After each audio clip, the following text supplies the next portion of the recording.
1000 ఎకరాలు గత ప్రభుత్వం ఆల్రెడీ కేటాయించింది.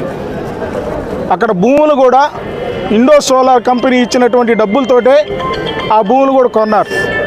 కానీ ఈరోజు అక్కడ ఒక 20 ఎకరాల్లో ఇండో సోలారు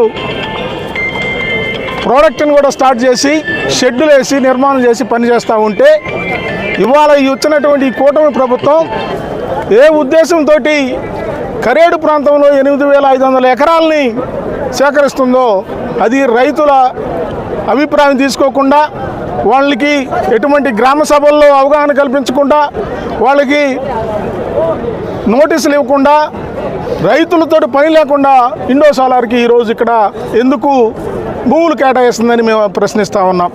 ఈరోజు రైతులు చేస్తున్న ఆందోళనకి వైఎస్ఆర్ కాంగ్రెస్ పార్టీ సంపూర్ణ మద్దతు, పూర్తి మద్దతు ప్రకటిస్తూ ఉంది.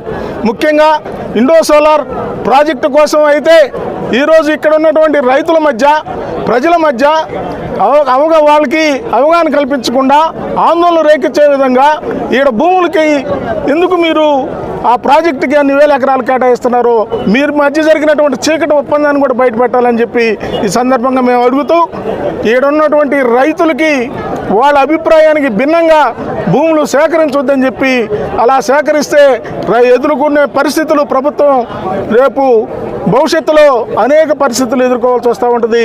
ఇప్పటికే సెజ్జల పేరుతోటి సేకరించిన భూములు ఆడ పడావులుగా పడి ఉన్నాయి. అట్లాంటి ప్రాంతంలో మీ ప్రాజెక్టులో లేకపోతే మీ పరిశ్రమలు పెట్టుకోవాలని చెప్పి విజ్ఞప్తి చేస్తూ ఉన్నాం.